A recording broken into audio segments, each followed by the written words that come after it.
একঘেয়ে লাল শাক ভাজি খেতে খেতে একেবারেই বিরক্ত হয়ে গিয়েছি। তো যার জন্য ভাবলাম এবার লাল শাকের কিছু মুচমুচে এবং ক্রাঞ্চি রেসিপি তৈরি করা যাক। তো যার জন্য তৈরি করে নিলাম লাল শাকের এই মুচমুচে pakora. Hello everyone, welcome to cook and cook. So এই রেসিপির জন্য প্রথমে আমি এখানে ভিজিয়ে নিয়েছি মসুর ডাল। আমি মেজারমেন্ট কাপের 1 কাপ মসুর ডাল এখানে ভিজিয়ে রেখেছিলাম প্রায় 1.5 থেকে 2 ঘন্টার মতো। তো 1.5 থেকে 2 ঘন্টার মতো আমার ডালটা মোটামুটি অনেকটাই কিন্তু ফুলে উঠেছে। তো এবার আমি এগুলোকে ভালো মতো ধুয়ে পরিষ্কার করে নিচ্ছি। তো আমার ধুয়ে পরিষ্কার করা নেওয়া শেষ। এবার এখানে আমি নিয়ে নিচ্ছি কিছু লাল শাক। এইখানে মোটামুটিভাবে 2 কাপের মতো লাল শাক আছে। তো শাকগুলো অলরেডি কাটা আছে, বাট পাকোড়ার জন্য আমার আরও একটু ছোট করতে হবে, যার জন্য আমি এটাকে ধুয়ে পানি ঝরিয়ে আরও একটু কুচি কুচি করে নিব। এরপর আমি এখানে ডালটাকে ভালো মতো করে ব্লেন্ড করে নিয়েছি, একেবারে মিহি করে। আপনারা চাইলে হাফ ভাঙা, যেটা আমরা পেঁয়াজুতে খাই, সেটাও করে নিতে পারেন। তবে আমার কাছে মনে হয়েছে যে এটার সাথে একেবারে মিহি করাটাই শ্রেয়। এরপর আমি এখানে লাল শাকগুলোকে ভালো মতো কুচি করে নিয়েছি।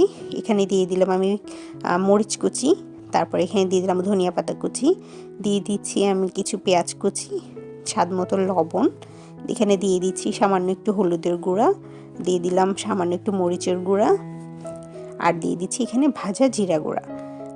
আর সবশেষে আমি এখানে দিয়ে দিচ্ছি সামান্য একটু আদা রসুন বাটা, এবং সব কিছুকে আমি একসাথে এখন ভালো মতো হাত দিয়ে মাখিয়ে নিব। তো এখানে আমি যা যা মশলা ব্যবহার করেছি, আপনারা চাইলে কিন্তু আপনাদের স্বাদ অনুযায়ী সব কিছু বাড়িয়ে কমিয়ে নিতে পারবেন। এখানে চাইলে চাট মশলাও ব্যবহার করতে পারেন, অথবা এখানে একটুখানি চিলি ফ্লেক্স ব্যবহার করলেও কিন্তু সেটা অনেকটা স্বাদ বাড়িয়ে দেয়।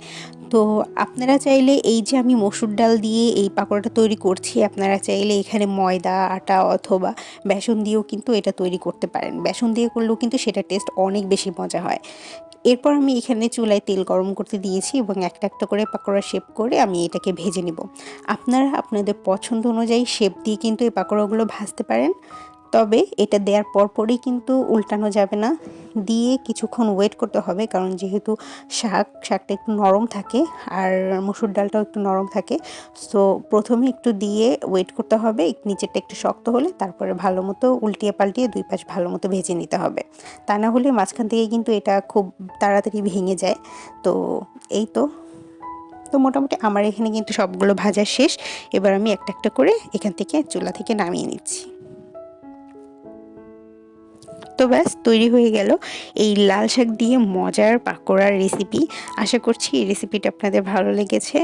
তো দেখা হবে নেক্সট কোনো ভিডিওতে। ততক্ষণ পর্যন্ত সবাই ভালো থাকবেন, সুস্থ থাকবেন।